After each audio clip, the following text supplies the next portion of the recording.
یا جو جاتے آتے رہتے ہیں وہ ذرا اس حدیث پاک کو غور سے سنیں. آقا علیہ الصلوۃ والسلام نے فرمایا حج کو مبرور 3 چیزیں بناتی ہیں. سبحان اللہ. نمبر 1 اطعام الطعام، کہ آپ اللہ کی مخلوق کو کثرت سے اللہ کے دیے ہوئے رزق میں سے کھانا کھلائیں. واہ. نمبر 2 افشاء السلام، سلامتی کو پھیلائیں. ایک تو اس کا معنی ہے سلام کرنا، ایک اس کا معنی ہے اپنے جملہ امور زندگی میں، محلے داری میں، قرابت داری میں، دفتر میں، کاروبار میں سلامتی کو پھیلانا. اور تیسرا حضور علیہ الصلوۃ والسلام نے فرمایا طیب الکلام، تمہاری گفتگو ہمیشہ میٹھی ہونی چاہیے، خوشبودار ہونی چاہیے. سبحان اللہ. گفتگو کے اندر جو ہے وہ کسی کی انسلٹ نہ ہو، کسی کی جو ہے وہ عزت کو نہ اچھالا جائے. صحیح. ڈاکٹر نعیم الدین اظہری صاحب، یہ ظہر اور عصر کی نمازیں دونوں میدان عرفات میں اکٹھی پڑھنی ہے، پھر یہاں سے جو ہی مغرب کی اذان کا وقت ہوگا اذان سن کے چل پڑیں گے، پھر مزدلفہ پہنچیں گے، وہاں مغرب اور عشاء اکٹھی پڑھیں گے، اور یہ وہ رات ہے جو لیلۃ القدر سے افضل ہے. جی بالکل. یہ پہلے یہ ظہر اور عصر اکٹھی پڑھیں گے، پھر وہاں جا کے یہ عشاءین پڑھیں گے، اور پھر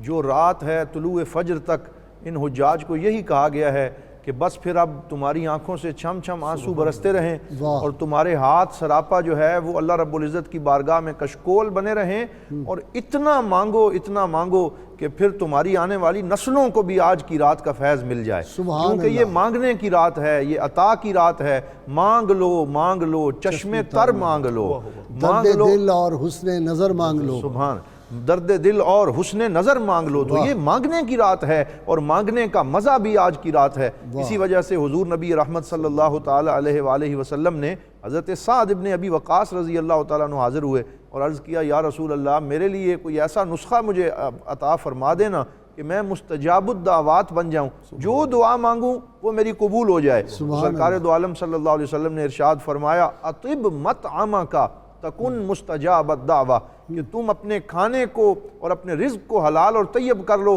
اللہ رب العزت تمہیں مستجاب الدعوات بنا دے گا، اور تمہاری ہر دعا جو ہے وہ آسمانوں سے آگے جا کے اللہ رب العزت کے حریم ناز میں پہنچے گی. اور یہاں میں یہ بھی عرض کرنا چاہوں گا کہ حضور نبی رحمت صلی اللہ علیہ وآلہ وسلم جب عرفات کے اندر اس دن پہنچے تھے تو اس میں کچھ ایسے لوگ بھی تھے جو مسلمان تو ہو چکے تھے، لیکن ابھی تک انہوں نے اپنے کریم آقا کا دیدار نہیں کیا تھا، اور دیدار کے لیے تڑپ رہے تھے. اپنی ایڑیاں اٹھا کے دیکھنے کی کوشش کر رہے تھے کہاں ہیں ہمارے کریم آقا جن کا ہم کلمہ پڑھتے ہیں. تو وہ رحمت للعالمین نبی آپ نے جب دیکھا کہ کچھ لوگوں کو زیارت میں دقت ہو رہی ہے تو فرمایا کہ میرے لیے ایتونی بدابۃ، میرے لیے وہ لے کے آؤ میری سواری. اور سرکار دو عالم صلی اللہ علیہ وسلم اپنی سواری پہ سوار ہوئے، ایک بلند ٹیلے پہ کھڑے ہوئے اور اپنے ہاتھ ہلا کے اپنے غلاموں کو کہنے لگے دیکھ لو، اور بار بار فرماتے خذوا انی مناسککم، آج مجھ سے حج کے مناسک سیکھ لو. اور فرماتے لعلی لا القاکم بعد عامی ھذا،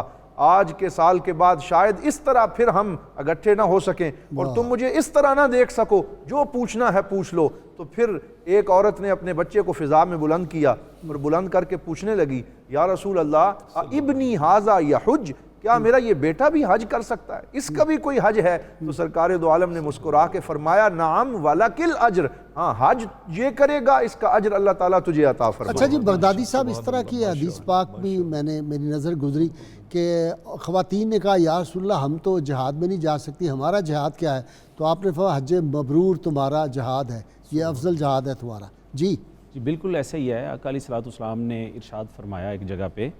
حضور سے پوچھا گیا ای الاعمال افضل، کہ کون سے اعمال اللہ رب العزت کے حبیب سب سے بہترین اعمال کون سے ہیں؟ تو آقا علیہ الصلوۃ والسلام نے ارشاد فرمایا ایمان باللہ ورسولہ، کہ آپ اللہ پر ایمان لائیں اور اس کے رسول پر ایمان لائیں. صلی اللہ علیہ وسلم. ثم قیل، پھر پوچھا گیا ثم ماذا یا رسول اللہ، حضور اس کے بعد کیا ہے؟ حضور علیہ الصلوۃ والسلام نے ارشاد فرمایا الجہاد فی سبیل اللہ، اللہ کی راہ میں جہاد کریں. تیسرے نمبر پہ اس صحابی نے پھر پوچھا ثم ماذا، حضور اس کے بعد پھر کس کا اجر ہے؟ تو حضور علیہ الصلوۃ والسلام نے فرمایا اس کے بعد پھر حج ہے، حج مبرور ہے. حج مبرور یہ متفق علیہ حدیث ہے. اچھا یہ جو حج مبرور ہے، یہ حج مبرور سے مراد یہ ہے جو گناہوں سے پاک حج ہو، جو جملہ لوازمات پورے کیے جائیں حج کے، جس میں جیسے بات ہو رہی تھی کہ اور حج مبرور یہ مقبولیت خاصہ کی بھی نشانی ہے. جی مقبولیت خاصہ کی بھی نشانی ہے. اور اس میں آقا علیہ الصلوۃ والسلام نے ارشاد فرمایا عمرے اور حج کو جوڑتے ہوئے حضور نے فرمایا العمرۃ بین العمرۃ کفارۃ لما بینہما، کہ ایک عمرے سے دوسرے عمرے تک عمرے کے دوران جتنا وقت ہوتا ہے، خواہ ایک دن کا ہو، خواہ سال کا ہو، خواہ کئی سالوں کا ہو، آقا علیہ الصلوۃ والسلام نے ارشاد فرمایا کہ اگلا عمرہ پچھلے عمرے تک کے دوران کے تمام گناہوں کو مٹا دیتا ہے. اور پھر اگلی بڑی پیاری بات والحج المبرور، چونکہ بات ہو رہی ہے، حضور نے فرمایا اور جو حج مبرور ہے لیس لہ جزاء الا الجنہ، کہ اللہ رب العزت کے پاس جنت کے علاوہ اس کی کوئی جزا نہیں ہے. تو اللہ رب العزت اس کی جزا جو ہے وہ جنت کی نعمت کے طور پر حاجی کو عطا کرتے ہیں. غازی صاحب اس میں بڑی پیاری ایک اور حدیث مبارکہ حضور علیہ السلام نے ارشاد فرمایا، اور یہ کلچر بھی ہے پھر، کہ جب کوئی حاجی حج مبرور سے واپس آتا ہے، فریضہ حج کی ادائیگی کے بعد وہ گھروں میں واپس آتا ہے، تو پھر اس کی دعوتیں ہوتی ہیں، انہیں طعام پیش کیا جاتا ہے، انہیں محبت کے نذرانے پیش کیے جاتے ہیں. اور کیوں نہ ہو کہ وہ محبوب کی نگری سے ہو کے آتا ہے، اس کے پاؤں آقا علیہ الصلوۃ والسلام کی اس جگہ سے ہو کے آتے ہیں، تو وہ اس کی جب دعوتیں ہوتی ہیں تو آقا علیہ الصلوۃ والسلام نے فرمایا جب اس کی دعوت کرو اس سے قبل کہ وہ گھر کے اندر آئے اس سے مصافحہ کرو، اور مصافحہ کے بعد اس سے کہو کہ ہمارے لیے استغفار کرے. حاجی سے کہو کہ ہمارے لیے استغفار کرے. حضور نے فرمایا ہوا مغفور، اب حاجی جو دعا کرتا ہے اللہ رب العزت اس کی دعا کو قبول فرماتے ہیں. اچھا جی، اپنا نوری صاحب بہت دلچسپ بات یاد آ گئی. خواجہ گوہر الدین صاحب رحمۃ اللہ جیندر شریف والے جو بزرگ تھے، اور یہ ویسی تھے اور بہت پہنچی ہوئی ہستی تھے، تو ان سے کسی نے کہا کہ جی اللہ تو ہر جگہ موجود ہے، تو یہ حج کرنے کے لیے اتنی دور جانا، اخراجات کرنے، تو وہاں بندہ کیوں جاتا ہے؟ انہوں نے بڑا دلچسپ جواب دیا. انہوں نے کہا جی بات یہ ہے، ہمارے گاؤں میں جب کسی کو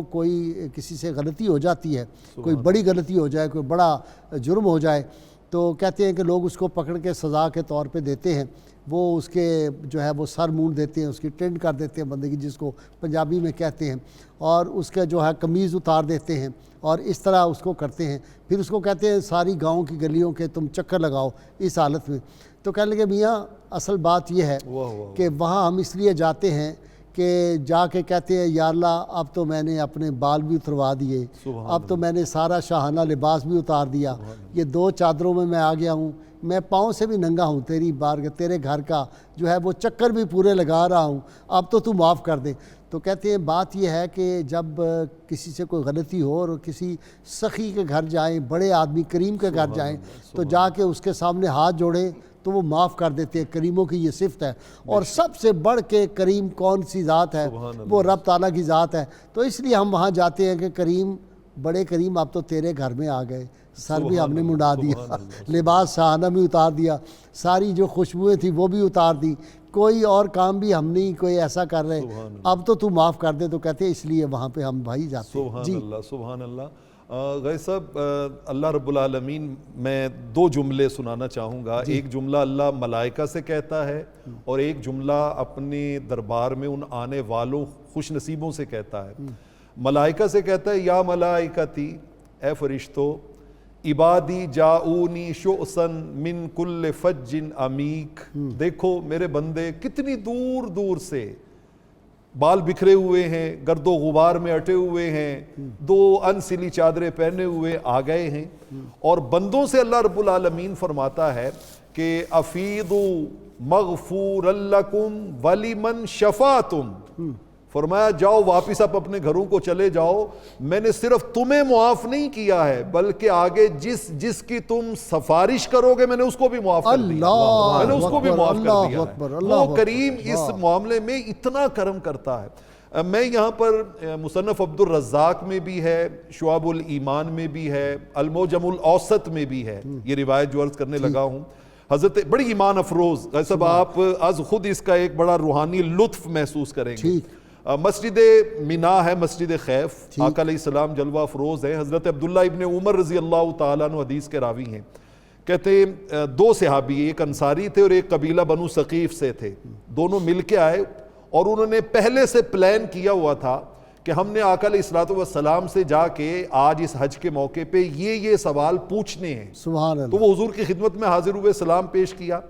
سلام پیش کر کے جب بیٹھے تو حضور علیہ الصلوۃ والسلام نے ایک جملہ فرمایا. آپ کبھی کبھی یہ اظہار بھی فرمایا کرتے تھے, ان شئتما اخبرتکما جئتما تسألانی. فرمایا اگر تم چاہو تو جو سوال تم مجھ سے پوچھنے آئے ہو وہ تمہارے سوال بھی میں ہی بتا دوں تمہیں, تم کیا پوچھنے آئے ہو. تیرے ایک شعر سن لے تو مزہ اور دوبالا ہو جائے گا. تیرے پیغام کسی نامہ و قاصد کے بغیر پہنچے میرے دل تک اور سارے کے سارے سبحان اللہ. جی آگے بیان کریں. سبحان اللہ سبحان. انہیں خبر ہے کہیں سے پڑھو درود ان پر, تمام دہر کا نقشہ حضور جانتے ہیں. انہیں ہر ایک امتی اور ہر ایک غلام کی خبر ہے. لو جی اس پہ ایک اور شعر آپ کو سنانا ہے آپ کی بات کی تائید میں ہی. میری آنے والی سب نسلیں تیرے گھر آئیں, تیرا در دیکھیں, اسباب ہوں ان کو ایسے باہم, اللہ کرم اللہ کرم. میری آنے والی سب نسلیں تیرے در آئے, تیرا گھر دیکھیں, اسباب ان کو ایسے بہم. اللہ کرم اللہ کرم, حاضر ہے تیرے دربار میں ہم. اللہ کرم اللہ کرم. جی اعظم نوری صاحب آپ میں عرض کر رہا تھا کہ آپ نے فرمایا میں تمہارے سوال بھی بتاؤں. طویل حدیث ہے, میں اس میں سے صرف ایک سوال آپ کے سامنے. انہوں نے عرض کی حضور یہ تو کمال ہو جائے گا, آپ نے پہلے انہیں فگر بتایا, فرمایا تم 8 سوال پوچھنے آئے ہو, 8 سوال پوچھنے آئے ہو, اور پھر ان کا 1 by 1 8 سوالوں کا ذکر کیا اور پھر ہر ایک کا جواب عطا فرمایا. میں ان میں سے صرف پہلا سوال عرض کرتا ہوں. آپ نے فرمایا کہ جئت تسألنی عن خروجک من بیتک تؤم البیت الحرام وما لک فی. فرمایا تم یہ پوچھنے آئے ہو کہ جب ہم گھر سے اللہ کے گھر کی نیت کر کے نکلتے ہیں تو ہمیں گھر سے نکلتے ہوئے کیا ملتا ہے, جب ہم بیت اللہ شریف کی طرف حج کی نیت کر کے نکلتے ہیں. آپ نے فرمایا لا تضع ناقتک خفا ولا ترفعه الا بحسنۃ. فرمایا جب تم گھر سے نکلتے ہو تمہاری سواری قدم رکھتی ہے اور جب قدم اٹھاتی ہے تو ہر قدم رکھنے پر اور قدم اٹھانے پر اللہ تمہیں ایک نیکی دیتا ہے اور ایک گناہ تم سے دور فرما دیتا ہے. دور فرما دیتا ہے. سبحان اور آخری سوال غازی صاحب میں اس کے ساتھ اگر اجازت دیں تو میں جوڑ لوں. انہوں نے کہا کہ تم یہ پوچھنے آئے تھے کہ اللہ کے گھر کا جب ہم طواف کرتے ہیں تو ہمیں اس میں سے کیا ملتا ہے اس طواف میں. فرمایا اس طواف جب تم کرتے ہو تو اس وقت تمہاری کیفیت یہ ہو چکی ہوتی ہے کہ تم گناہوں سے بالکل پاک صاف ہو چکے ہوتے ہو. سبحان اللہ. یاتی ملکن, اللہ ایک فرشتے کو بھیجتا ہے جاؤ میرے بندے کے پاس. یضع یدیہ بین کتفیہ, وہ تمہارے دونوں کندھوں کے درمیان ہاتھ رکھ کے وہ فرشتہ تمہیں کہتا ہے کہ اعمل فیما تستقبل وغفر لما مضی. جا بندے اب مستقبل میں نیک اعمال کر, ماضی کے جتنے تیرے گناہ تھے وہ سارے معاف ہو گئے, اللہ سارے کے سارے معاف ہو گئے. سبحان اللہ. یہ حج کی عبادت تو ایک ایسی عبادت ہے کہ جس کے اندر فیض ہی فیض ہے, کرم ہی کرم ہے, رحمت ہی رحمت ہے. اقبال نے کہا جی کہ اگر دیکھے تو ہے باریک فطرت کا حجاب اتنا, نمایاں ہے فرشتوں کے تبسم ہائے پنہانی. جو اللہ کے بندے ہوتے ہیں وہ تو فرشتوں کی وہ ساری باتیں سن رہے ہوتے ہیں, بے شک ایسی, ان کو سارا نظر آ رہا ہوتا ہے. جی ڈاکٹر نعیم الدین اظہری صاحب آپ کی طرف آ رہا ہوں. جی اچھا جی یہ بھی بتائیں کہ کون سے اعمال جو ہیں ان سے احتراز کرنا چاہیے آج کے دن, کون کون سی چیزوں کا بڑا خاص خیال رکھنا چاہیے, چاہے آپ عرفات میں ہیں, مزدلفہ میں ہیں, منی میں ہیں. جی جی بالکل, اس میں قرآن کریم نے بھی بڑی تصریح فرمائی ہے اور حضور صلی اللہ علیہ وآلہ وسلم نے اپنے عمل سے بتایا ہے. سب سے پہلے تو قرآن فرماتا ہے الحج اشہر معلومات فمن فرض فیہن الحج فلا رفث ولا فسوق ولا جدال فی الحج. کہ جب حج جو ہے یہ مقرر کیا ہے, اللہ رب العزت نے فرض کیا ہے, تو اس کا مقصد ضبط نفس پیدا کرنا ہے, تمہاری تربیت کرنا ہے, تمہارا تزکیہ کرنا ہے, تمہیں ایک ایسا عبد خاص بنانا ہے جیسا اللہ رب العزت کو پسند ہے. تو اب وہاں جا کر تم نے جو ہے وہ تمہاری زبان جو ہے وہ ابیوز نہ کرے, تم نے کوئی غلط لفظ نہیں کہنا، کسی کو دھکا نہیں دینا، مخلوق کو تکلیف نہیں پہنچانی، سب کے لیے خیر کا پیامی بننا ہے۔ یعنی یہ ٹریننگ ہو رہی ہے، یہ ٹریننگ ہو رہی ہے۔ ڈاکٹر صاحب مشکل بڑا ہوتا ہے، حج آپ نے بھی یقیناً کیا ہوگا، وہاں جب آدمی جاتا ہے اور اتنے دن، اور وہاں مشقت کے معاملات بھی آتے ہیں بہت زیادہ، تو یہ ضبط نفس کی جو ٹریننگ یہاں ہوتی ہے دنیا میں پوری زندگی میں آدمی کو نہیں اس طرح کی ہوتی۔ جی اور بالکل جناب، یہ جیسا کہ آپ نے فرمایا، حضور نبی رحمت صلی اللہ علیہ وسلم نے خود یہ ٹریننگ کر کے اور یہ عمل فرما کے اپنے صحابہ کرام کو اور پوری امت کو سکھایا ہے۔ آج کل ایک وی آئی پی حج کا تصور بھی نکل آیا ہے۔ بعض لوگ، یہ جو بزنس مین طبقہ ہے، وہ کہتے ہیں نہیں جی ہمارا ہوٹل بھی وی آئی پی ہو، ہمیں جو ہے بالکل کوئی مسئلہ نہ ہو، بالکل قریب ہم رہیں۔ لیکن حضور صلی اللہ علیہ وسلم کی یہ حدیث ملاحظہ فرمائیں، بخاری شریف کے اندر ہے کہ جب میرے آقا صلی اللہ علیہ وسلم وہاں تشریف لے گئے اور پانی پینے کا معاملہ تھا اور وہ گرمی کا موسم تھا، اور صحابہ کرام رضوان اللہ تعالی علیہ مجمعین جس جگہ سے پی رہے تھے وہ ایک کنواں نما، ایک تالاب نما جگہ تھی، اور آب زمزم بھی وہاں پہ موجود تھا، تو حضرت سیدنا عباس رضی اللہ تعالیٰ عنہ جو حضور کے چچا جان ہیں حاضر ہوئے اور عرض کرنے لگے جئتک بماء نظیف من مکہ، میں آپ کے لیے بڑا صاف پانی صاف برتن میں لے کے آیا ہوں، آپ یوں کہہ سکتے ہیں منرل واٹر کا تصور جسے کہتے ہیں۔ سرکار دو عالم نے کیا ارشاد فرمایا، اشرب مما یشربہ الناس، فرمایا جہاں سے لوگ پی رہے ہیں وہیں سے میں بھی پیوں گا، اور میں وہی پیوں گا، وہی کھاؤں گا جو میرے غلام کھا رہے ہیں۔ یہ درس سادگی کا، یہ درس عجز و نیاز کا سرکار دو عالم صلی اللہ علیہ وسلم نے حج کے موقع پہ دیا، اور یہی سبق سیکھ کے ہمیں وہاں سے آنا چاہیے۔ اور پھر اس میں ایک تدریج، اچھا ایک واقعہ بھی یاد آ گیا جی، بڑا ہی ایک سے ایک بڑھ کے ہے جی، باتیں ہیں سرکار کی، یہ باتیں بھی خوشبودار ہوتی ہیں جب آدمی بات کر رہا ہوتا ہے، کہ جب واپسی ہونے لگی نا خود یہ حجۃ الوداع سے، تو آپ کو پتہ ہے کہ لیٹ ہو گیا تھا قافلہ، تو لیٹ کس وجہ سے ہوا کہ اسامہ بن زید کہیں چلے گئے تھے ادھر ادھر، ان کے انتظار میں جب واپس آئے تھے تو ان کا انتظار کر رہے تھے، اور کچھ لوگوں نے کچھ برا منایا، یعنی کچھ اس بات کو فیل کیا کہ جی اس کی وجہ سے ہمیں لیٹ ہو گئے، تو آپ صلی اللہ علیہ وسلم نے اس کو اپنے ساتھ بٹھایا ہے اور اتنی تکریم ایک غلام زادے کو عطا کی۔ یہ بھی ایک سبق تھا کہ آج کے دن وہ جو ہے نا، آپ نے جو وصال پاک سے پہلے فرمایا الصلاۃ او ملکت ایمانکم، یہی وہی بات ہے جی۔ اور اس میں جناب میں یہ عرض کرنا چاہوں گا کہ حضور نبی رحمت صلی اللہ علیہ وسلم نے یہ اس موقع پہ کسی کو ایذا نہ دینے کا جو تصور ہے، یعنی یہ فرمایا کہ حقوق اللہ تو بخشے جائیں گے، حج مبرور میں ہر شے تمہیں ملے گی، لیکن بندوں کے حق جو تم نے مارے ہوئے ہیں وہ ان بندوں سے بخشوانے پڑیں گے۔ اور حضرت سیدنا عمر فاروق رضی اللہ تعالیٰ عنہ جلیل القدر صحابی ہیں، جب وہ اس موقع پر سرکار دو عالم صلی اللہ علیہ وسلم کی معیت میں ان کا شوق ہوا کہ آج کے اس موقع پر میں حجر اسود کا بوسہ لے لوں، سرکار نے فرمایا آپ بڑے مضبوط وجود والے ہیں، آج آپ استلام پہ گزارا کر لیں، بوسہ پھر کبھی لے لینا، کہیں آپ کی وجہ سے میرے کسی صحابی کو تکلیف نہ ہو جائے، کہیں کسی کو دھکا نہ لگ جائے۔ اس سے تو پھر پتہ چلا کہ یہ جو اتنی وہاں زوردار ایک دوسرے کو دھکے دے کر اوپر سے گرائے جا رہے ہوتے ہیں بندے حجر اسود کے بوسے کے لیے، وہ اجازت نہیں ہے اس کی اسلام۔ دیکھیے نا جناب، حجر اسود جو ہے یہ تو حضور صلی اللہ علیہ وسلم کی سنت مؤکدہ ہے، اور ایذائے مسلم حرام ہے۔ ایک سنت کو حاصل کرنے کے لیے حرام کا ارتکاب کر لینا تو یہ تو لینے کے دینے پڑ جاتے ہیں، لہٰذا اس چیز کا التزام کرنا، چاہے عمرے پہ جائیں چاہے حج پہ جائیں، چاہے جمعہ پڑھ رہے ہوں، وہ جو پھلانگ کے اوپر سے جانا ہے کہ میں نے آگے پہنچنا ہے، بالکل اس کو بھی۔ اور دیکھیے کہ جب مدینہ پاک میں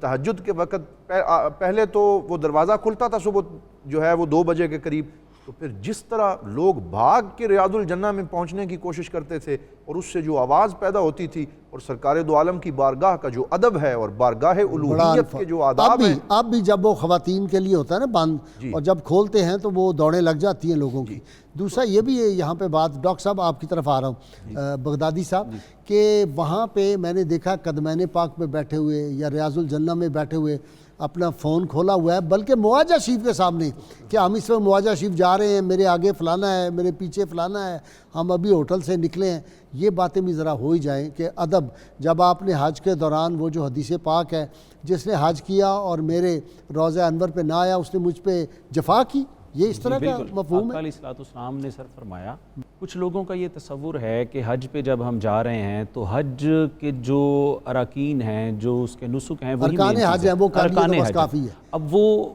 یہ نہیں جانتے کہ اس میں حج جو ہے یہ بیسیکلی اللہ رب العزت کے جو انبیاء ہیں، جو اللہ رب العزت کے بندے ہیں، ان کی سنتوں پر چلنے کا نام ہے اور ان کی اداؤں کو زندہ رکھنے کا نام ہے۔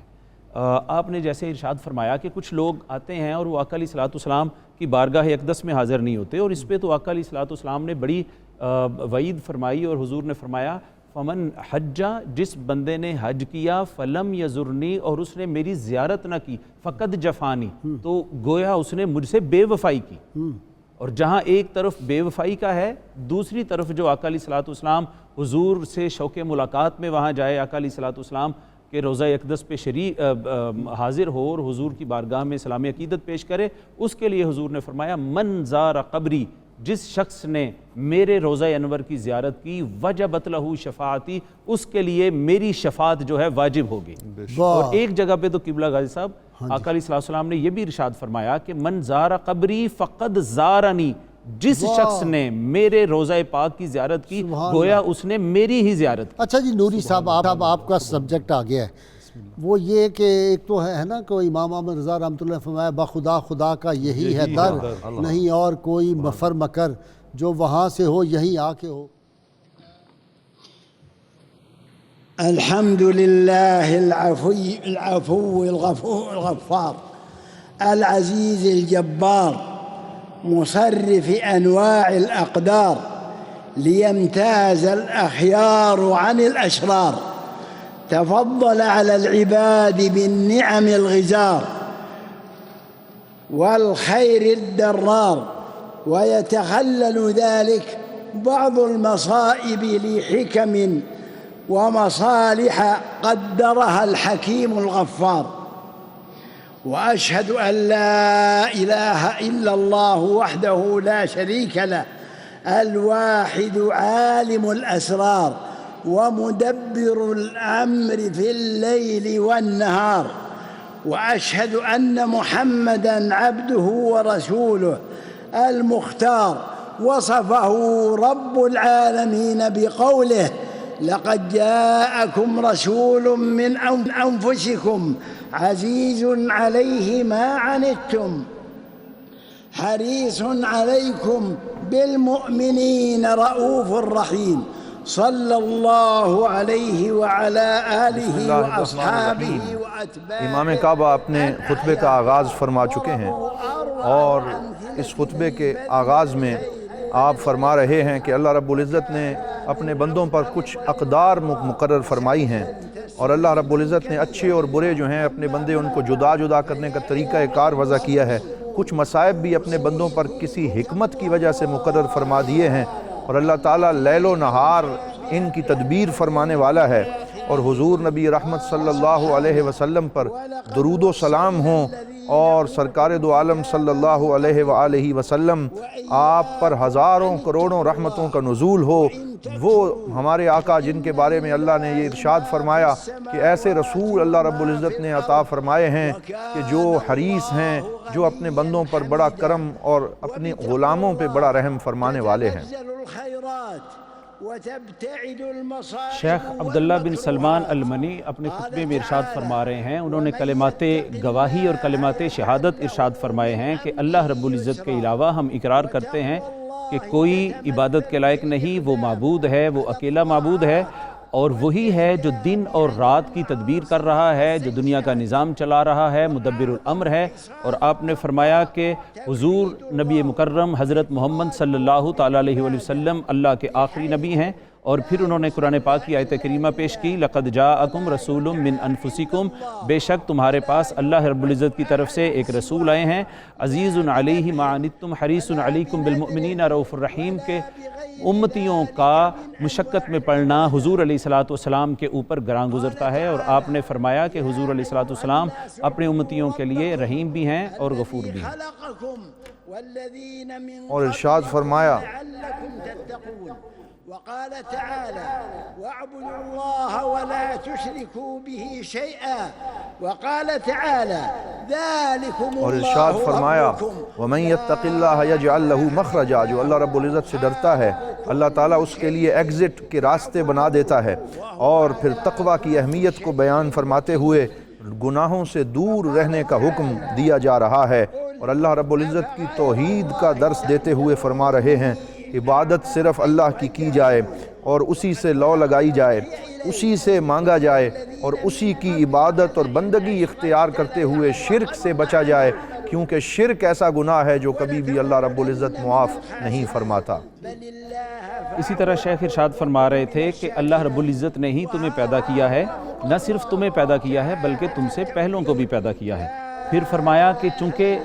کائنات ارض و سما کا مالک اللہ رب العزت ہی صرف وہی سزاوار ہے کہ عبادت صرف اسی کی جائے اور تقویٰ اسی طرف اختیار کیا جائے۔ اور ارشاد فرما رہے ہیں شکر کرنے والے بندے بن جاؤ، اللہ کا شکر بجا لاؤ۔ آج شکر بجا لانے کا دن ہے اور شہادت توحید یہی ہے کہ لا الہ الا اللہ کا کلمہ پورے دل سے کہو، حضور کی رسالت کا اقرار کرو اور حضور کی ختم نبوت کو اپنے دل میں جگہ دو۔ ما کان محمد ابا احد من رجالکم ولکن رسول اللہ وخاتم النبیین وکان اللہ بکل شیء علیما۔ حضور علیہ السلام کی مطابقت کی بات کر رہے ہیں، آقا علیہ السلام کے نقش قدم پر چلنے کی بات کر رہے ہیں اور حضور کی سنتوں پر عمل کرنے کی وصیت فرما رہے ہیں، اور فرما رہے ہیں کہ حضور علیہ السلام اللہ کے آخری نبی ہیں، حضور علیہ السلام کے بعد کوئی نبی نہیں آئے گا، آپ خاتم النبیین ہیں، لہٰذا صرف اور صرف حضور علیہ السلام ہی کی نبوت ہے جو تا قیام قیامت قائم رہے گی۔ فرما رہے ہیں کہ دین مکمل ہو چکا اور اسی دن یہ آیت نازل ہوئی کہ آج دین مکمل کر دیا گیا، اس میں کسی اضافے کی گنجائش نہیں ہے، بدعتوں سے اجتناب کیا جائے اور حضور صلی اللہ علیہ وآلہ وسلم کی سنتوں کو اوڑھنا بچھونا بنا لیا جائے، یہی دین کا پیغام ہے۔ فرما رہے ہیں کہ حضور علیہ السلام نے یوم عرفہ کے موقع پر جب حضور علیہ السلام پر یہ آیت کریمہ نازل ہوئی اور کہا گیا، اللہ رب العزت نے فرمایا الیوم اکملت لکم دینکم، آج تمہارے اوپر اپنا دین جو ہے وہ تمام کر دیا گیا ہے، واتممت علیکم نعمتی، اور اپنی نعمتیں بھی تمام کر دی ہیں، وردیت لکم الاسلام دینا، اور دین قیامت تک کے لیے اللہ رب العزت نے اپنے ہاں پسندیدہ جو ہے وہ اسلام رکھا ہے۔ اور اب اس حدیث پاک کو پیش فرما رہے ہیں کہ حضور صلی اللہ علیہ وسلم نے ارشاد فرمایا اسلام کی بنیاد 5 چیزوں پر ہے: اللہ کی توحید کی گواہی دینا، اللہ کے نبی کی رسالت کا اقرار کرنا اور نماز ادا کرنا اور روزہ رکھنا، زکوٰۃ ادا کرتے رہنا، اور جب استطاعت ہو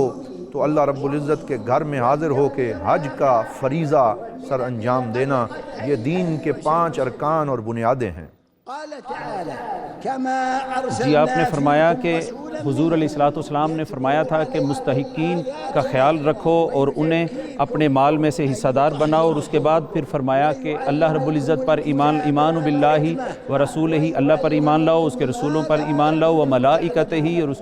اس کے فرشتوں پر ایمان لاؤ، و کتبہ و رسلہ، اور اس کی کتابوں پر ایمان لاؤ، اور پھر والقدر خیرہ و شرہ، اور جو تقدیر ہے اس کے نیک اور شر ہونے پر بھی ایمان لاؤ۔ اور اب ارشاد فرما رہے ہیں کہ اللہ رب العزت نے اپنے رسول کو یہ ڈیوٹی اور یہ فرائض انجام دینے کے لیے بھیجا کہ تزکیہ اور اپنے غلاموں اور اپنے امتیوں کو پاک کرنا اور ان کو کتاب و حکمت کی تعلیم دینا۔ اس لیے اللہ کا ذکر کرو، اس کا شکر کرو، کفر نہ کرو، اور صبر اور استعانت، صبر سے مدد طلب کرو اور نماز سے مدد طلب کرو، اور اللہ رب العزت کا ذکر صبح و شام جاری رکھو، اٹھتے بیٹھتے اور اپنے پہلوؤں پہ بھی اپنے رب کو یاد کرتے رہو۔ آپ نے فرمایا کہ اللہ رب العزت کہ حضور شکر ادا کرتے رہو، جتنا ہو سکے اللہ رب العزت کا ذکر کرو، اور اسی طرح صبر سے کام لو، صبر کو اختیار کرو۔ شیخ نے فرمایا کہ جتنا ہو سکے وہ تقوی اختیار کیا جائے، اور یہ متقین کی صفات میں سے ہے کہ وہ صبر کرتے ہیں، اور ان اللہ مع الصابرین، کہ اللہ رب العزت صبر کرنے والوں ہی کو پسند کرتا ہے، اور صبر کرنے والے اس کے مقربین بندے ہیں۔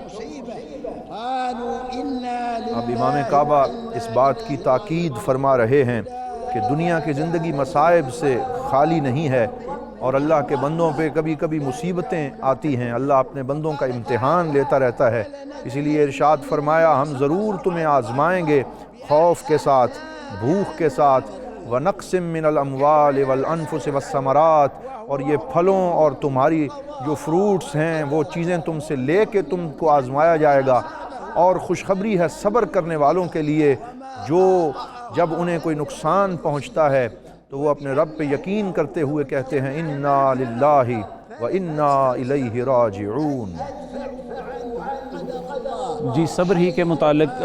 امام کعبہ اپنے خطبہ میں یہ ارشاد فرما رہے ہیں کہ اذا اصابتہم مصیبہ، اللہ رب العزت کے بندے وہ ہیں جب انہیں مصیبت آن لیتی ہے، کوئی پریشانی آن لیتی ہے تو وہ کہتے ہیں قالوا انا للہ و انا الیہ راجعون، یہ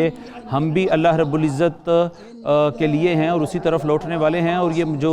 آزمائش ہے یہ بھی اللہ رب العزت کی طرف سے ہے۔ تو آپ نے فرمایا جو ان آزمائشوں پر پورا اترتا ہے تو قرآن پاک کی آیت اتنی کہ وَلَا نَجْزِيَنَّهُمْ، اللہ رب العزت فرماتا ہے کہ ہم صبر کرنے والوں کو ضرور جزا عطا فرماتے ہیں۔ اور اب ارشاد فرما رہے ہیں کہ مصیبت اور امتحان بھی اسی لیے آتا ہے کہ وہ اللہ کے حکم سے آتا ہے۔ اس بات پہ یقین پختہ رکھ لو کہ چاہے کوئی خوشی ہو یا غم ہو وہ اللہ رب العزت کی طرف سے ہے۔ ما اصاب من مصیبت، جو بھی مصیبت پہنچتی ہے تمہیں وہ تمہارے رب کی طرف سے پہنچتی ہے، تاکہ تم اللہ کی نعمتوں کو یاد کرو اور اس کی نعمتوں کا شکر بجا لاؤ۔ اگر یہ مصائب نہ ہوتے تو انسان کو نعمتوں کی قدر نہ ہوتی اور وہ اللہ کا شکر صحیح طریقے سے نہ بجا لا سکتا۔ شیخ ارشاد فرما رہے ہیں کہ ان تعدوا نعمت اللہ لا تحصوها، اگر تم اللہ رب العزت کی نعمتوں کو اے بندے گننے کی کوشش کرے تو تم کبھی اس کو گن نہیں سکو گے۔ اور پھر آپ نے فرمایا کہ اللہ رب العزت ہی کی وہ ذات ہے جس نے زمین و آسمان کی ہر چیز کو انسان کے لیے نہ صرف بنایا ہے بلکہ اس کے لیے مسخر کر دیا ہے۔ تو کائنات کی ہر چیز انسان کے تابع دے دی تاکہ انسان جو ہے وہ اللہ رب العزت کا شکر بھی ادا کرے اور اس کی اتباع بھی کرے۔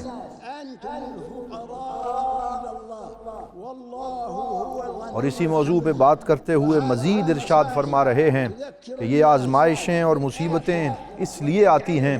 کہ انسان رجوع اللہ کرے،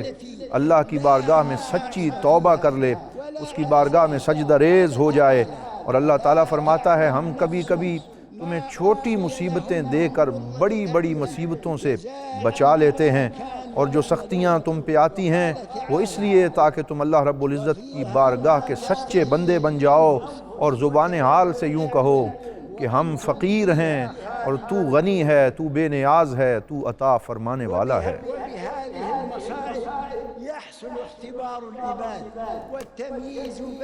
جی شیخ عبداللہ بن سلمان المنی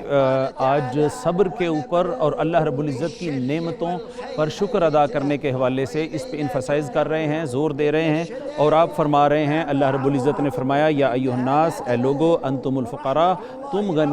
تم فقیر ہو، واللہ غنی، اور اللہ غنی ہے۔ اور پھر فرماتے ہیں کہ جو شخص اللہ رب العزت کی نعمتوں پر صبر ادا کرتا ہے، خوشی کا اظہار فرماتا ہے اور پھر اس کی طرف سے آنے والی مصائب کو برداشت کرتا ہے، تو اللہ رب العزت نے فرمایا لا تعلم نفس، پھر کوئی جان نہیں جانتی کہ قیامت کے روز ما اخفی لہم من قرۃ اعین، اللہ رب العزت نے جنت کی شکل میں ان کے لیے جو نعمتیں رکھی ہیں کوئی آنکھ اور کوئی ذہن اس کا تصور نہیں کر سکتا۔ جو لوگ صبر کرتے ہیں ان کے لیے اللہ رب العزت نے آنکھوں کی ٹھنڈک رکھی ہوئی ہے۔ اور اسی سے اہل صبر کا پتہ چلتا ہے کہ کون ہیں جو اللہ کے سچے بندے ہیں اور اس کی بارگاہ میں صبر کے ساتھ عبادت اور بندگی سر انجام دینے والے ہیں۔ اللہ تعالیٰ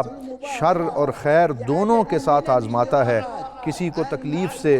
کسی کو نعمتوں سے آزمایا جاتا ہے، اور یہ شدائد اور یہ مصیبتیں ہمیشہ نہیں رہتی بلکہ پھر اس کے بعد اللہ کی رحمت واسعہ کا نزول ہوتا ہے۔ انتظار کرو، ان قریب اللہ کی رحمتیں برسنے والی ہیں۔ ان مع العسر یسرا کا وعدہ امت سے کیا گیا ہے، اور بے شک آسانیاں اللہ رب العزت عطا فرماتا ہے، اور اللہ تعالیٰ کسی کو ایسی آزمائش میں مبتلا نہیں کرتا جسے وہ برداشت نہ کر سکے۔ فرمایا بے شک اللہ تعالیٰ تم سے آسانی کا ارادہ فرماتا ہے، اور وہ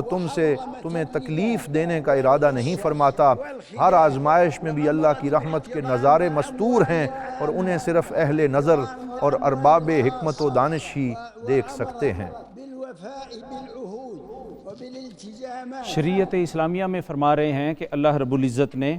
مومن مسلمانوں کے لیے بہت سارا اقتصاد انہیں عطا کیا، بہت ساری انہیں تجارت عطا کی، اور ان اقتصاد اور ان مالی منفعت کے نتیجے میں فرما رہے ہیں کہ جو مستحقین ہیں انہیں اس کا حقدار بنایا جائے۔ اللہ رب العزت یہ چاہتے ہیں کہ غریب اور محکوم لوگوں کو آپ مالی منفعت کے ذریعے انہیں اپنے ساتھ شریک کار کریں اور احترام کریں، اموال عامہ کا بھی اور اموال خاصہ کا بھی، اور کسی کے حق کے اوپر نظر نہ رکھیں، بری نظر نہ رکھیں اور کسی کی حق تلفی نہ کریں۔ اب امام کعبہ اپنے خطبے میں معاملات کی اہمیت کو بیان فرما رہے ہیں کہ وعدہ پورا کرنے کا حکم دیا گیا ہے، آپس میں تعاون کا حکم دیا گیا ہے۔ مومن صرف اپنی ذات تک محدود ہو کے نہیں رہتا، اسی لیے قرضوں کی ادائیگی کا حکم ارشاد فرمایا، زکوٰۃ ادا کرنے کا حکم دیا تاکہ پورے مسلمان معاشرے کو اس کا فائدہ پہنچے۔ صدقات کی ترغیب دی جا رہی ہے اور شدت کے وقت میں بالخصوص چیریٹی ورک کرنے کا درس دیا جا رہا ہے۔ اپنے مسلمان بھائیوں کا سہارا بن جاؤ اور اے ایمان والو وعدے پورے کرو اور اپنے مسلمان بھائیوں کی تنگی کے وقت میں ان کے کام آؤ، اللہ تم پہ راضی ہوگا اور وہ اپنی رحمتوں کے دروازے تمہارے لیے کھول دے گا۔ شیخ فرما رہے ہیں کہ اللہ رب العزت نے مسلمانوں کے لیے تجارت کو حلال کیا ہے جبکہ سود کو حرام کر دیا ہے، لہٰذا مسلمان سود سے بچیں۔ اور پھر ایک آیت کریمہ انہوں نے ارشاد فرمائی، لا تأکلوا اموالکم بینکم بالباطل۔ اللہ رب العزت فرماتے ہیں کہ اے مومنو تم اپنے درمیان لا تأکلوا اموالکم، ایک دوسرے کے جو اموال ہیں، جو املاک ہیں، بینکم بالباطل، وہ غیر شرعی طریقے سے، غیر صحیح طریقے سے ان پہ قبضہ مت کرو۔ اب صلہ رحمی کی ترغیب دی جا رہی ہے اور تربیت اولاد کی ضرورت پہ زور دیا جا رہا ہے۔ آپ فرما رہے ہیں کہ معاشرہ جو ہے اس کے اندر تکامل اور تکافل ہونا چاہیے کہ لوگ ایک دوسرے کا خیال رکھیں، میاں بیوی حقوق زوجین کو پیش نظر رکھیں اور انسان حقوق انسانیت پہ نظر رکھتے ہوئے ساری انسانیت کے لیے رحمت کے قیامی بن جائیں۔ بچوں پہ شفقت کا ذکر بھی فرمایا اور دوسروں کے ساتھ حسن سلوک کی اہمیت پر احادیث پاک کی روشنی میں گفتگو کی جا رہی ہے۔ شیخ تعاون بین الناس کی بات کر رہے ہیں کہ لوگوں آپس میں ایک دوسرے کے ساتھ تعاون کرو، نیکی میں تعاون کرو، اور اس کے بعد فرما رہے ہیں کہ اللہ رب العزت کی وحدانیت کی طرف آؤ اور پھر والدین کے ساتھ احسان کرو۔ اور فرمایا، ایک آیت کریمہ پڑھی ہے شیخ نے جس کا ترجمہ یہ ہے کہ جب والدین دونوں میں سے کوئی ایک بھی تمہارے سامنے بوڑھا ہو جائے تو فلا تقل لہما اف، والدین کو اف تک نہ کرو، واخفض لہما جناح الذل، تو ان کے لیے جو ہے وہ اپنے کندھے ادب سے جھکا لو، احترام سے جھکا لو اور ان کے احکام پر عمل پیرا ہو جاؤ۔ والدین کی خدمت پر زور دیتے ہوئے فرما رہے ہیں کہ ان کی خدمت اللہ رب العزت نے اپنی عبادت کے بعد دوسرے فریضے کے طور پہ ذکر فرمائی ہے کہ ان کے ساتھ حسن سلوک کرو اور تکلیف کے اندر بھی ان کے لیے راحت کا سامان کرو۔ اللہ تعالیٰ تمہیں اپنی جناب سے رحمتیں نصیب فرمائے گا۔ عدل اور احسان کو اپنی زندگی کا اوڑھنا بچھونا بنا لو اور فحشاء و منکرات اور فحاشی و عریانی سے، برائیوں سے اجتناب کرو اور اپنے رشتہ داروں کے حقوق کا خیال رکھتے ہوئے صلہ رحمی کرو اور اپنے اقارب اور اپنے جو عزیز ہیں ان کے حقوق کے بارے میں تم سے سوال کیا جائے گا۔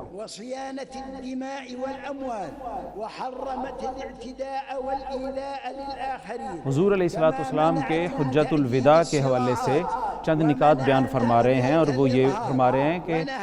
حضور علیہ السلام نے لوگوں کے حقوق کی ادائیگی کا حکم دیا تھا، اور حضور علیہ السلام نے فرمایا تھا کہ تم لوگ ایک دوسرے کا حق نہیں کھا سکتے، لوگوں کو ان کا حق پیش کرو، اور حفظ الحقوق کی بات کی ہے کہ لوگوں کے حقوق کو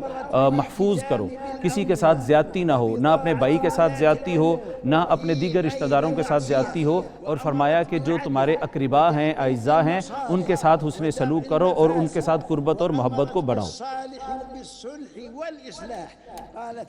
اور آپ فرما رہے ہیں کہ دوسروں کو تکلیف دینے سے باز رہو۔ ارہاب اور دہشت گردی کا ذکر کیا کہ اس کی اسلام میں کوئی گنجائش موجود نہیں ہے، مومن کبھی دہشت گرد نہیں ہو سکتا۔ فساد فی الارض سے اللہ رب العزت نے منع فرمایا ہے، اس لیے دشمنوں کے ہاتھوں کا آلہ کار نہ بنو، دشمنوں کے ایجنٹ نہ بنو، امن و امان کا خیال رکھو، اپنے ملک کی سیکیورٹی کو قائم رکھنا یہ پورے معاشرے کی ذمہ داری ہے، اور اپنے حکمرانوں کی اطاعت کرو جب تک کہ وہ اللہ اور اس کے رسول صلی اللہ علیہ وسلم کی اطاعت اور فرما برداری میں مشغول رہیں۔ ایک بہت اہم میسج جو ہے وہ امت مسلمہ کو دے رہے ہیں، اور فرما رہے ہیں کہ اے امت مسلمہ، تم تفرقوں میں جو پڑے ہوئے ہو، اس ایٹیٹیوڈ کو ختم کرتے ہوئے اللہ رب العزت کے حکم کی تابعداری میں آؤ، اور وَاعْتَصِمُوا بِحَبْلِ اللَّهِ جَمِيعًا وَلَا تَفَرَّقُوا کی تصویر بنتے ہوئے اللہ کی رسی کو مضبوطی سے تھام لو اور ٹکڑوں میں مت بٹو۔ اور اسی طرح پھر آپ نے فرمایا ان اللہ یأمر بالعدل والاحسان، اللہ رب العزت تمہیں حکم دیتا ہے کہ تم بندوں کے درمیان عدل کرو اور احسان کا معاملہ کرو۔ اسی طرح پھر فرمایا ان اللہ یأمرکم ان تؤدوا الامانات الی اہلھا، کہ اللہ رب العزت تمہیں حکم دیتا ہے کہ تم امانتیں ان کے اہل لوگوں تک پہنچاؤ، امانت میں خیانت نہ کرو، اپنے رویوں میں خیانت نہ لاؤ، اور لوگوں کے ساتھ حسن سلوک کا معاملہ کرو۔ اللہ اور اس کے رسول صلی اللہ علیہ وسلم کی غیر مشروط اطاعت اور فرما برداری کا حکم دیتے ہوئے اللہ نے ارشاد فرمایا کہ اولی الامر کی اطاعت اس وقت تک کرو جب تک کہ وہ اللہ اور اس کے رسول کی اطاعت کریں، اور اگر آپس میں کسی بات پہ تنازع ہو جائے، نزاع ہو جائے، تو اللہ اور اس کے رسول صلی اللہ علیہ وآلہ وسلم کی طرف رجوع کرو، لوگوں کا حق نہ مارو، زمین میں فساد نہ مچاؤ، اللہ کی راہ سے مومنوں کو نہ روکو، آپس کے جھگڑوں کو حل کرنے کے لیے اللہ اور اس کے رسول صلی اللہ علیہ وسلم کے عطا کردہ قوانین کی طرف رجوع کرو۔ اسی میں پوری امت مسلمہ کے لیے خیر کا پیغام موجود ہے۔ شیخ فرما رہے ہیں کہ مسلمان آپس میں نزاعات کو ختم کریں، چونکہ نزاعات کو ختم کرنا جو ہے یہ اللہ رب العزت کے ہاں مقبول ہے، اور فرمایا وَأَصْلَحُوا بَيْنَكُمْ، اور آپس میں ایک دوسرے کی صلح کروایا کرو۔ وَأَصْلِحُوا بَيْنَكُمَا، دو بھائی اگر لڑ پڑیں تو ان کی کوئی صلح کروایا، یہ اللہ رب العزت کو بہت پسند ہے۔ اور پھر حضور علیہ السلام کے خطبہ کا حوالہ دے رہے ہیں کہ حضور علیہ السلام نے فرمایا وَعْلَمُوا، یہ بات یاد رکھو کہ أَنَّ دِمَاءَكُمْ وَأَمْوَالَكُمْ حَرَامٌ، کہ تمہارا ایک دوسرے کے لیے جو خون ہے اور جو مال ہے وہ حرام ہے، تم ناحق کسی کا خون نہیں کر سکتے، اور ناحق کسی کا مال جو ہے اس پر قابض نہیں ہو سکتے۔ اسی طرح حرام ہے جس طرح اس دن، یہ دن کی حرمت ہے اور اس مہینے کی حرمت ہے اور اس سال کی حرمت ہے تمہارے لیے، اور ایک دوسرے کی گردن نہ مارو اور ایک دوسرے کا حق مت کھاؤ۔ اور اب ارشاد فرما رہے ہیں کہ اللہ رب العزت کی عبادت بجا لاؤ، 5 وقت کی نمازوں کی پابندی کرو، رمضان کے روزوں کا التزام کرو، اللہ اور اس کے رسول کی اطاعت کرو، اللہ تعالیٰ جنت عطا فرمائے گا۔ اور اس کے بعد بہت اہم بات فرماتے ہوئے صحت کی حفاظت، یہ سلسلے میں شریعت کی تعلیمات کا ذکر کیا جا رہا ہے کہ اللہ رب العزت نے نظام طہارت اور نظافت اسی لیے عطا فرمایا تاکہ مسلمان بیماریوں سے محفوظ رہیں، معاشرے کو صاف رکھنے کا حکم دیا، اور وباؤں کے دور میں احتیاط کرنا یہ در حقیقت عین اسلام ہے۔ اس لیے اب کے جو وبا کا دور ہے اس میں اس پوری احتیاط کو جو پیش نظر رکھا جا رہا ہے یہ اسلام کی حکمت بالغہ کا نتیجہ ہے۔ ظاہری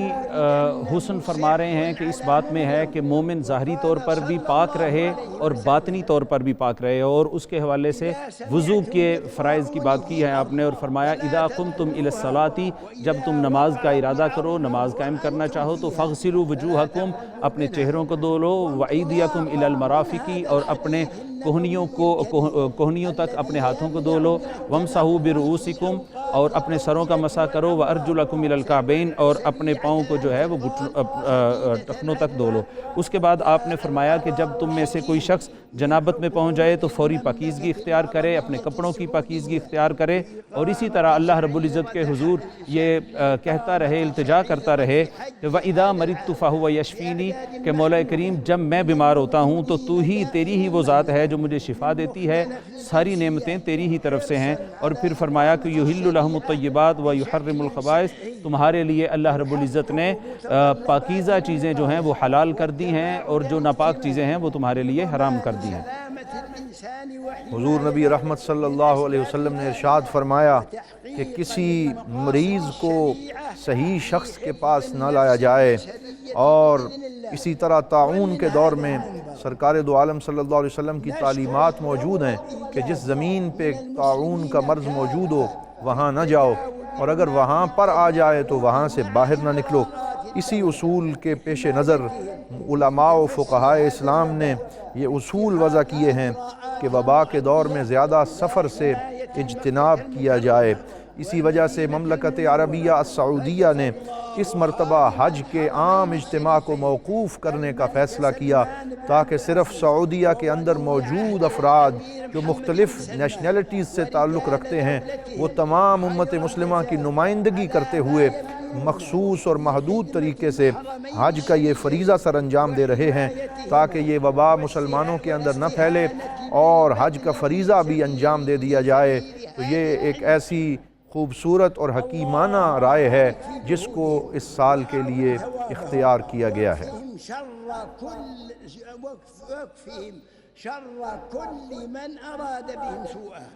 جی، مقاصد شریعت کی بات کر رہے ہیں، اور فرماتے ہیں کہ یہ شریعت کے مقاصد میں ہے کہ انسان حفظ نفس سے کام لے، صبر سے کام لے، اپنی شہوات کو قابو رکھے، اور اللہ رب العزت کے لیے انسان جو ہے وہ ہر معاملے میں، ہر تکلیف میں، ہر شہوات میں وہ صبر کرے۔ اور پھر فرماتے ہیں کہ وبا کے دنوں میں جو آج جس نے پوری دنیا کو اپنی لپیٹ میں لیا ہوا ہے، ملک سلمان بن عبدالعزیز جو ہیں انہوں نے بہت بہترین جو ہیں وہ انتظامات کیے ہیں، اور حرمین شریفین کو بہترین طریقے سے ان کا انتظام جو ہے وہ چلایا جا رہا ہے، اور حجاج جو اس وقت موجود ہیں 1000 کے قریب جو حجاج ہیں ان کے لیے بھی بہترین سہولیات جو ہیں وہ انہوں نے مہیا کی ہیں۔ اس لیے آج کے اس خوبصورت اور مبارک دن میں حجاج کرام صرف اپنے لیے دعا نہ مانگیں بلکہ اپنے رشتہ داروں کے لیے، عامت المسلمین کے لیے دعائیں مانگیں، کیونکہ اللہ تعالیٰ ایک فرشتہ مقرر کرتا ہے کہ جب کوئی بندہ کسی کی غیر موجودگی میں اس کے لیے دعا مانگتا ہے تو فرشتے اس پہ آمین کہتے ہیں اور ان کو برکتیں نصیب ہوتی ہیں۔ اسی لیے عرفات کے اس مبارک مقام پر پوری امت مسلمہ کے لیے دعاؤں کا اہتمام کریں۔ حضور صلی اللہ علیہ وآلہ وسلم نے ارشاد فرمایا کہ اللہ رب العزت عرفات کے دن اور 9 ذی الحج یوم عرفہ کو سب سے زیادہ اپنے بندوں کی بخشش و مغفرت فرماتا ہے اور اپنی مخلوق پہ نظر کرم اور نظر التفات فرماتا ہے۔ اور آپ نے فرمایا کہ آج کے روز جو عرفات میں جمع ہیں ان کے لیے خوشخبری یہ ہے کہ فرشتے ان کے اوپر جو ہے وہ فخر کرتے ہیں، اور ان کے اوپر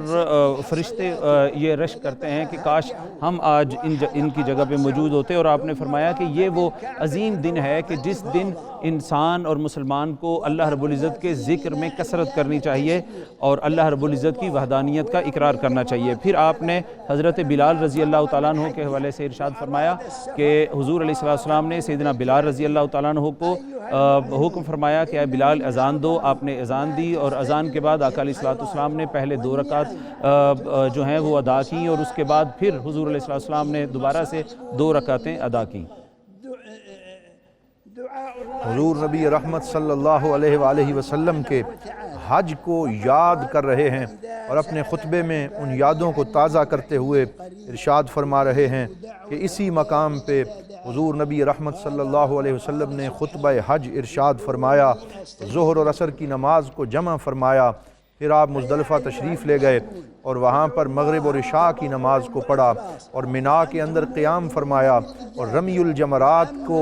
کا جو طریقہ ہے اس کو اپنی امت کو تلقین فرمایا، اور پھر حج سے فارغ ہونے کے بعد آپ نے حلق کروایا اور قربانی دی، اور پھر آپ نے طواف وداع فرمایا۔ یہ ساری سنتیں اپنے کریم آقا کی تازہ کرنے کے لیے آج ہم سب اس میدان میں موجود ہیں اور پوری امت مسلمہ کے لیے اپنے رب کریم سے خیر، رحمت اور فضل کا سوال کر رہے ہیں۔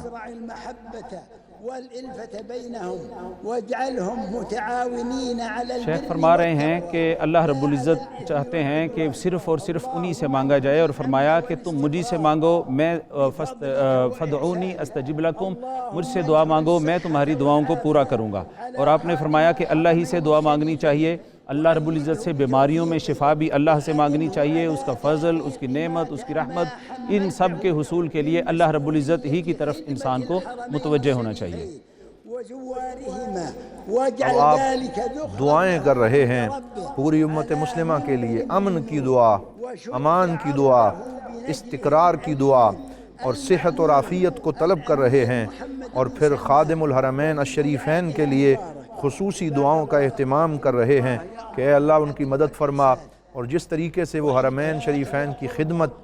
سر انجام دے رہے ہیں یا اللہ ان کے لیے اس کو اور زیادہ آسان فرما، اور جتنے حجاج کرام آئے ہیں یا اللہ ان کے صدقے پوری امت مسلمہ پر رحمت فرما۔ وصلوا على رسولكم ونبيكم محمد صلى الله عليه وعلى آله وأصحابه أجمعين والحمد لله رب العالمين وصلى الله على نبينا محمد وعلى آله وأصحابه أجمعين۔ شیخ عبداللہ جو ہیں انہوں نے اپنے خطبے کا اختتام یہاں پر کیا ہے کہ جو ولی عہد ہیں سعودیہ کے محمد بن سلمان، ان کے حوالے سے انہوں نے دعا کی ہے کہ اللہ رب العزت انہیں مملکت کو بہترین طریقے سے چلانے اور پوری امت کے لیے فائدہ مند اقدامات اٹھانے کی توفیق دے۔ اس کے لیے انہوں نے ان کا شکریہ ادا کیا، اور انہوں نے کہا کہ اعطاء ذی القربہ کرو، اپنے قریبی رشتہ داروں سے احسان کرو، اللہ رب العزت کا ذکر۔ اللہ اکبر۔ اذان وہاں پہ شروع ہو گئی اور بھی میدان عرفات کا خطبہ جو تھا امام حرم کا وہ آپ ملاحظہ فرما رہے تھے۔ نوری صاحب، ایک بات کا آپ نے دھیان کیا کہ اس وقت پورا عالم اسلام اور پوری دنیا اس خطبے کو ہمیشہ سنتی ہے؟ اچھا جی، اذان پہلے سن لیں جی۔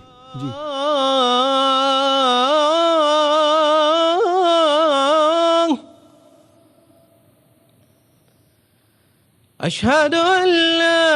الہ الا اللہ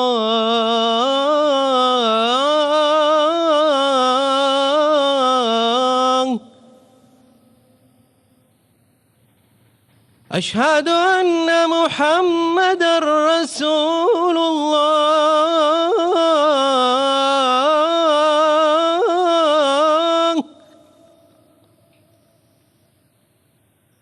اشہد ان محمد رسول اللہ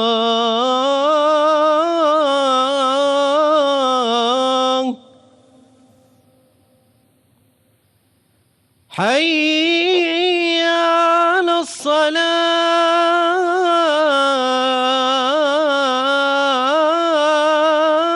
الصلاة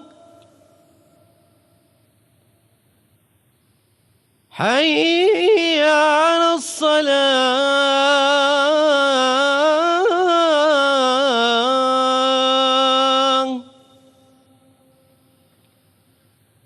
حي على الفلاح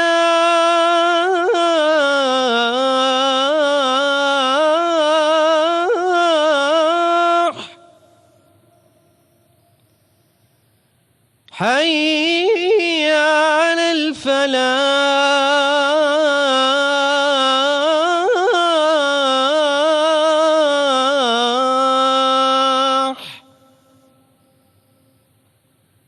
الله أكبر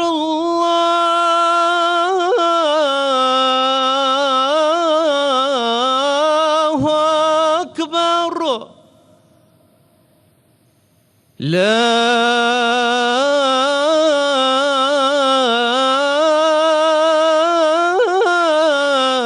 إله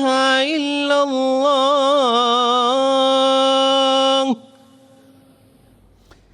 ناظرین کرام، ابھی آپ نے خطبہ بھی سنا اور اذان بھی سنی، سعادت حاصل کی.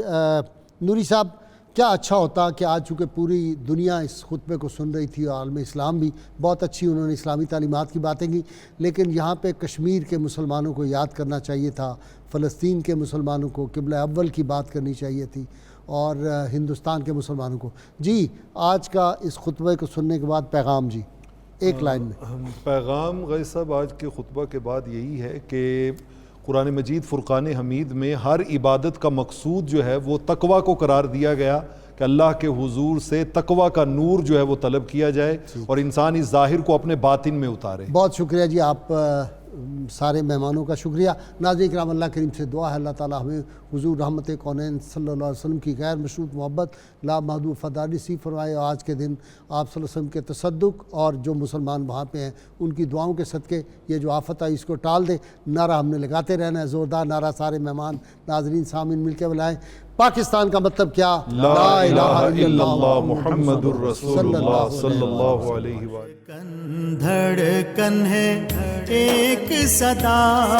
لبیک اللہ لبیک اللہ لبیک اللہ.